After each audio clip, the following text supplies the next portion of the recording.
जज साहब हमेशा की तरह वक्त पर कोर्ट पहुंच गए थे और अपने सामने पड़े ढेर सारे केसों के फाइल देखकर हमेशा की तरह उनका मन उदास हो गया था। जब से वे जज बने थे उन्होंने हजारों केसों की सुनवाई की थी और इन सब में मारामारी, धन दौलत, ज़मीन के लिए लड़ाई, स्त्रियों के लिए लड़ाई, चोरी चकारी, लूटपाट, इन सब के अलावा और कुछ खास नहीं होता था। अपने रूटीन के हिसाब से उन्होंने अपने सामने पड़ी फाइलों को चेक करना शुरू किया। दूसरी फाइल उन्होंने उठाई ही थी और उस पर उनकी नज़रें टिक गईं।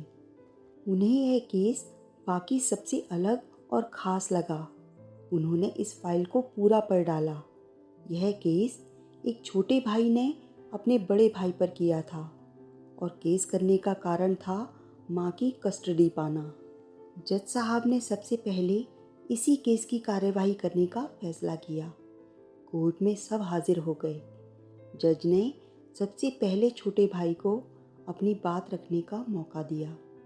छोटे भाई ने कहा, जज साहब, मेरी उम्र 50 वर्ष है और मेरे बड़े भैया की उम्र 60 वर्ष है। हमारी माँ जो 90 साल की हैं वह बड़े भाई के साथ ही रहती हैं, लेकिन अब मैं चाहता हूँ कि माँ बाकी के बचे वर्ष मेरे साथ रहकर बिताएं। माँ की सेवा करने का मौका अब मुझे मिलना चाहिए।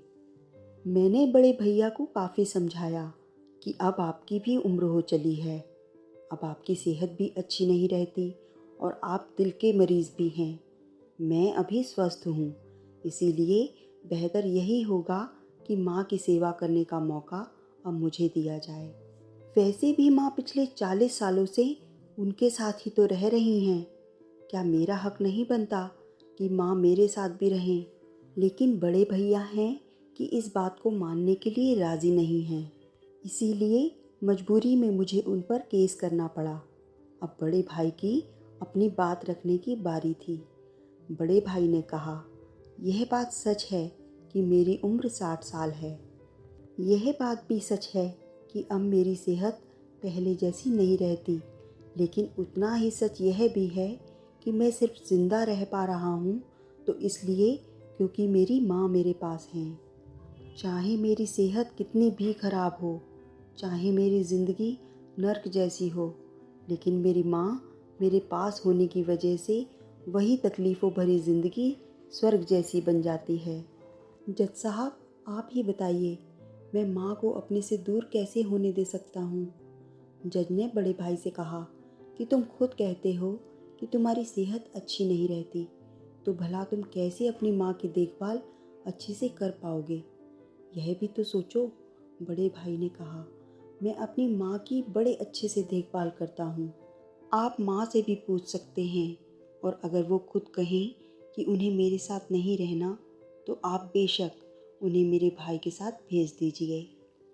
जज को यह बात ठीक लगी। उन्होंने माँ को अदालत में बुलाने का फैसला किया। 90 साल की बूढ़ी माँ बड़ी ही कमज़ोर थी। वो जैसे तैसे व्हील चेयर से अदालत में आईं। जज साहब ने उनसे उनका फैसला पूछा तो माँ ने कहा कि मेरे लिए दोनों ही बच्चे समान हैं। किसी एक का पक्ष लेकर दूसरे को नाराज़ नहीं कर सकती। आप तो जज हैं, आप तो ऐसे फैसले हमेशा लेते हैं। आप जो भी फैसला लेंगे वह मेरे लिए आखिरी फैसला होगा और मैं चुपचाप उसे मान लूँगी। जज साहब बहुत परेशान हो गए। उन्होंने अपनी पूरी ज़िंदगी में ऐसा अनोखा केस कभी नहीं देखा था। हमेशा दो भाई अपने माता पिता को एक दूसरे पर थोपते। एक कहता तुम रखो तो दूसरा कहता तुम ही रखो। जज का आश्चर्य तब और भी ज़्यादा बढ़ गया जब उन्हें पता चला कि माँ के पास दोनों बेटों को वसीयत में देने के लिए एक फूटी कौड़ी भी नहीं थी। बड़े सोचने विचारने के बाद जज ने फैसला किया कि माँ को अब छोटे भाई को सौंप देना चाहिए। ये फैसला सुनते ही बड़ा भाई ज़मीन पर बैठ गया और फूट फूट कर रो पड़ा। उसे रोता देख कोर्ट में हाजिर सभी के साथ जज की भी आंखों से आंसू बह निकले। दोस्तों, आपने भाई भाई की लड़ाई बहुत देखी होगी, लेकिन जैसे इन दोनों भाइयों ने अपनी माँ के लिए लड़ाई की, वैसी अनोखी लड़ाई कभी नहीं देखी होगी। इस कहानी से और इन दोनों भाइयों से हमें सीखना चाहिए कि अपने माँ बाप का कर्ज कैसे उतारा जाता है और माँ बाप की सेवा कैसे निस्वार्थ भाव से की जाती है। धन्यवाद।